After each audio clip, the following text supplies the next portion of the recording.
सारे दिल्ली वासियों, आज हम आपके सामने चर्चा करेंगे कि पिछले 6 महीनों में लगभग 50 से ज़्यादा ऐसे लोग मेरे संपर्क में आए शुक्रबस्ती विधानसभा में, जिन्होंने मुझे बताया कि उनका जो बच्चों का शादी ब्याह का रिश्ता था वो किसी न किसी मैरिज ब्यूरो के थ्रू हुआ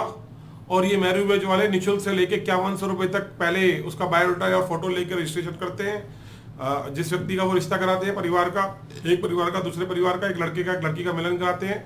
और गैर कानूनी तरीके से ये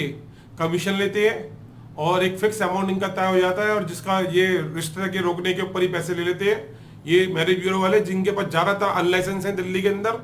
मैं ये चाहूँगा कि भारत सरकार और दिल्ली सरकार इसके ऊपर जरूर कार्रवाई करे, संबंधित विभागों को निर्देश दे कि ऐसे जितने अनलाइसेंस मैरिज ब्यूरो चल रहे हैं इनको कानून के दायरे में लाएं और जो भी ये शादियाँ करवाते हैं उससे पहले इनको पूरी गाइडलाइन दी जाए, इनकी काउंसलिंग करी जाए और जो शादी का खर्च होता है उसका बकायदा इनके ऊपर एफिडेविट लड़के लड़की पक्ष से लिया जाए और ये मैरिज ब्यूरो भी इसको फाइल करे संबंधित विभाग में। क्योंकि ये देखने में आया है कि इस कोर्ट के अंदर बहुत सारे मुकदमे ऐसे लंबित है और इसमें कोर्ट का टाइम बहुत बर्बाद होता है। लड़का पक्ष और लड़की पक्ष दोनों ही जो है अपने खर्चों का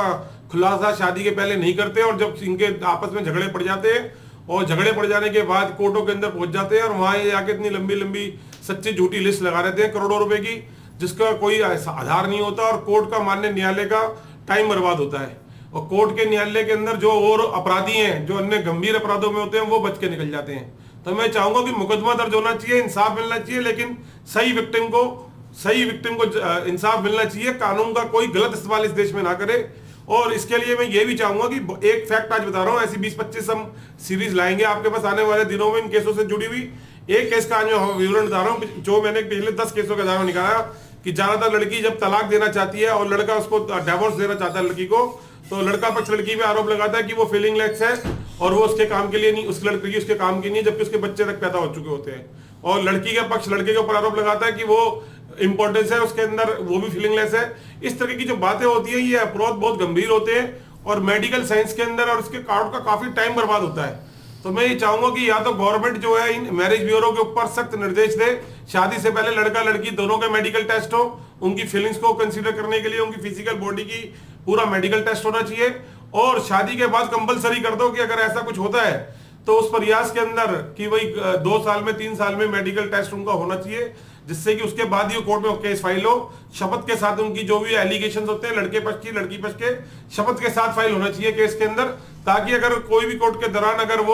अगर झूठे पाए गए तो 7 साल की सजा कम से कम उसको मिले जो झूठे आरोप लगाता है। ये चीज मैं चाहता हूं कि हमारे देश के कानून के केंद्रीय कानून मंत्री आदरणीय श्री रविशंकर प्रसाद जी, देश की सबसे बड़ी सर्वोच्च अदालत सुप्रीम कोर्ट,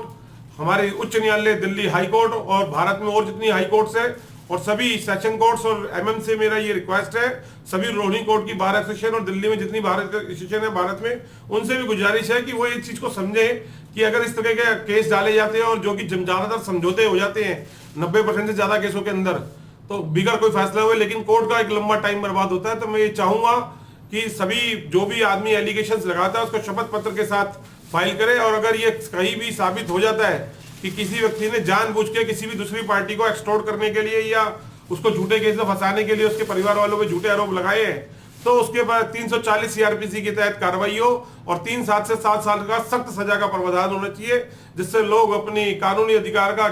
मिसयूज ना कर सके। और इन मैरिज ब्यूरो पे भी लगाम आनी चाहिए जो कि रिश्ता करा के कमीशन खा के गायब हो जाते हैं और फिर ये 2 परिवार आपस में भिड़ते रहते हैं और इनको भी काउंसलिंग होती नहीं है और ये लोगों के बहकावे में आते रहते हैं और कुछ का कुछ फैसला लेते रहते हैं। इसी चीज के साथ मैं शब्द विरामता हूं। जय हिंद, जय भारत।